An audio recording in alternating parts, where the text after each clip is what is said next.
सुनाऊं जो कि मजदूरों के प्रति है। जी जी बिल्कुल। हम लोग मजदूरों के साथ काम कराते हैं, मकान बनता है, सड़कें बनती हैं, लेकिन मैं महसूस ये करता था कभी मजदूर ये नहीं कहता है कि ये मकान मैंने बनाया है। जी। अस्पताल बनता है लेकिन अस्पताल में उसका प्रवेश नहीं होता है, उसके बाद तो पैसा ही नहीं रहता है। तो इसको मैंने समझा कि सृजन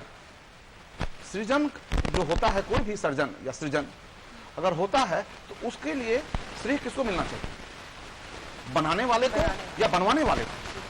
लेकिन आप कहीं नहीं देखेंगे किसी भी शिलालेख पर मजदूर का नाम होता है। बनाने वाले की चेष्टा होती है। मैं स्कूल ऑफ क्रिएटिव लर्निंग के साथ प्रयोग करता हूं शिक्षा के क्षेत्र में।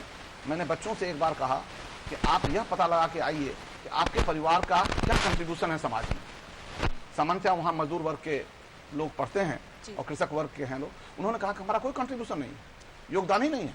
जिस सड़क पर चल रहे हैं वो कोई मंत्री कहेगा कि हमारा योगदान हो सकता है, प्रशासक कहेगा, इंजीनियर कहेगा, ठेकेदार कहेगा, लेकिन मजदूर नहीं कहता है उसको।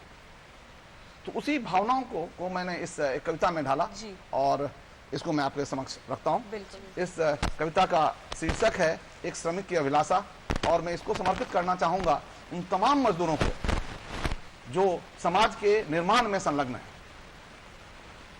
अब सुनिए, एक छोटी सी चाह है मेरी, एक छोटी सी चाह है मेरी, इतना सा अधिकार जो मिलता इस महल के शिलालेख में मेरा भी एक नाम जो खुदता। एक छोटी सी चाह है मेरी, इतना सा अधिकार जो मिलता इस महल के शिलालेख में मेरा भी एक नाम जो खुदता। ईंटा पाथा पत्थर तोड़ा, सर पर रखकर छत को जोड़ा, गिरता पड़ता घायल होता, माँ बच्चे की चिंता छोड़ा। अब देखेंगे किस प्रकार श्रमिकों का जीवन कितना दुष्कर होता है। ईंटा पाथा पत्थर तोड़ा, सर पर रखकर छत को जोड़ा, गिरता पड़ता घायल होता, माँ बच्चे की चिंता छोड़ा। सूखी रोटी नमक और मिर्ची जो भी मिलता पेट में डाला, पाने पीने की ना चिंता, कपड़े की तो बात ही छोड़ा। धूल धूसरित बदन को लेकर रोग चोट की कभी न सोचा, बोरा मिले या मिले चटाई, सब पर थक कर नींद से सोता। जब भी कोई उत्सव होता सबको पूरी हलवा मिलता, तब भी मैं सूखे भूजे पर मन मसोस संतोष ही करता। काश कभी ऐसा जो होता, मंत्री अफसर साथ बैठकर एक पंगत में साथ साथ ही मैं भी अपना भोजन करता। जब भोजन परोसा जाता है तो सबके लिए अलग अलग परोसा जाता है। काश कभी ऐसा जो होता, मंत्री अफसर साथ बैठकर एक पंगत में साथ साथ ही मैं भी अपना भोजन करता। समारोहों के भाषण में सबके नाम की ताली बजती, अपनी बारी का इंतजार कर मन ही मन में रोया करता। सपने में भी कभी न सोचा, काश कभी ऐसा जो होता, माइक पर किसी भाषण में मेरा भी कोई नाम जो लेता। जब भी कोई अस्पताल बनाता, खुश होकर ईंटों को गढ़ता, अब हम भी निरोग रहेंगे मन ही मन ये सोचा करता। रच रच कर अस्पताल जब बनता, सोचा सपना पूरा होगा, बीमारी के समय सदा ही सभी द्वार तो बंद ही पाता।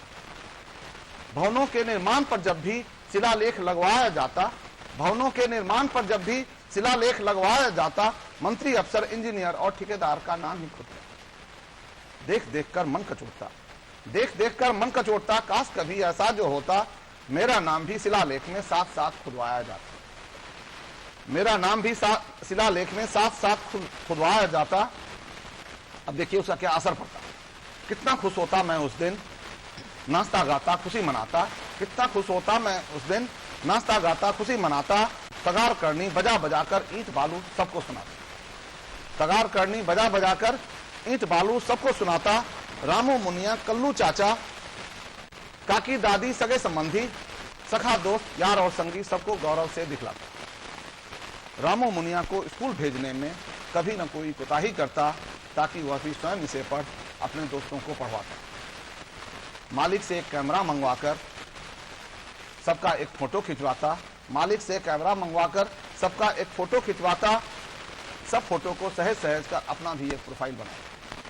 हम लोग प्रोफाइल बनाते हैं, मजदूर कोई प्रोफाइल बनाना चाहिए।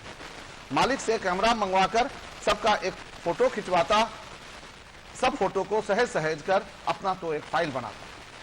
मुनिया की शादी के लिए जब रिश्ते की बात चलाता, मुनिया की सीवी में परिवार की उपलब्धि भी गिन लेता। अभी तक मजदूर अपनी उपलब्धि नहीं गिन पाता।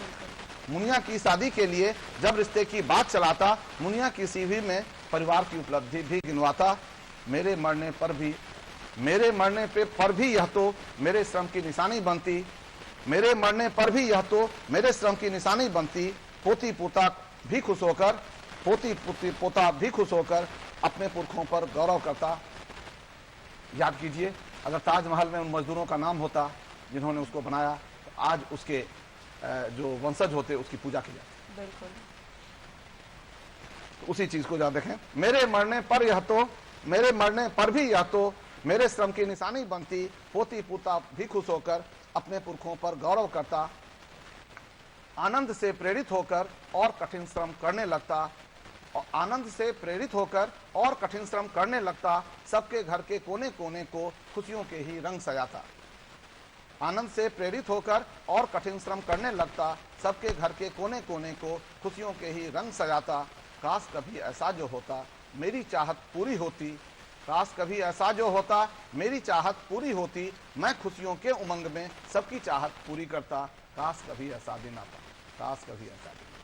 बहुत खूब।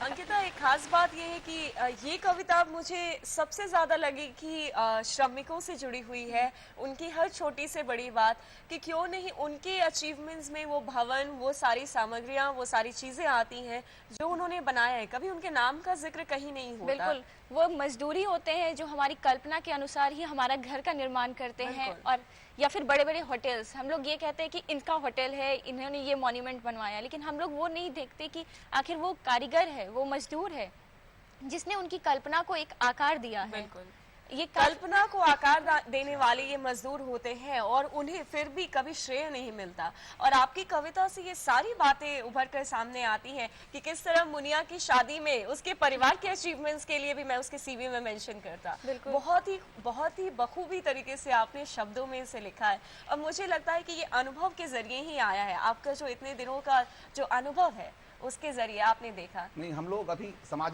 वेसी विकास की बात करते हैं जी। सबका विकास सभी कर रहे हैं हम लोग, सबका विकास होना चाहिए, सब साथ चलें। सबका साथ कैसे चलेंगे?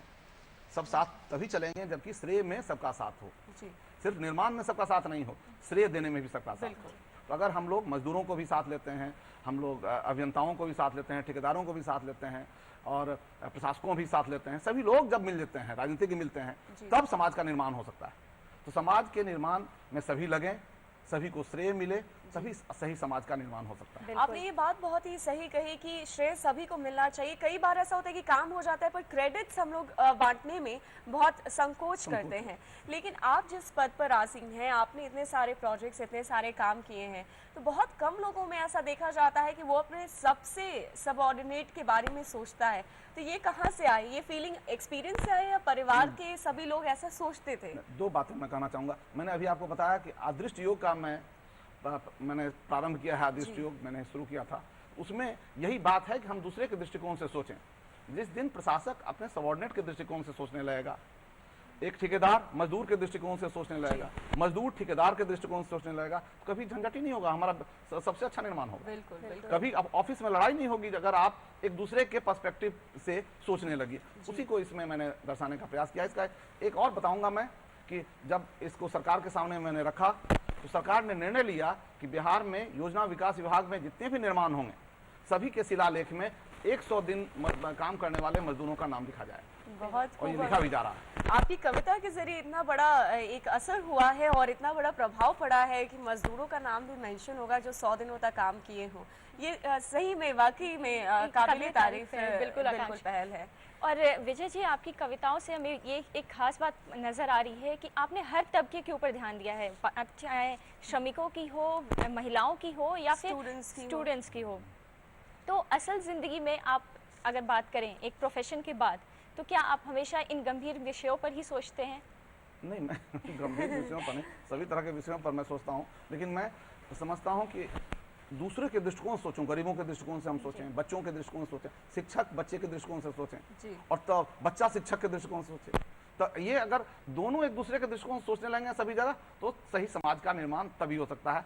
ये मैंने महसूस किया और इसीलिए मेरी कविताओं में, मेरे इसमें आपको मिलेगा।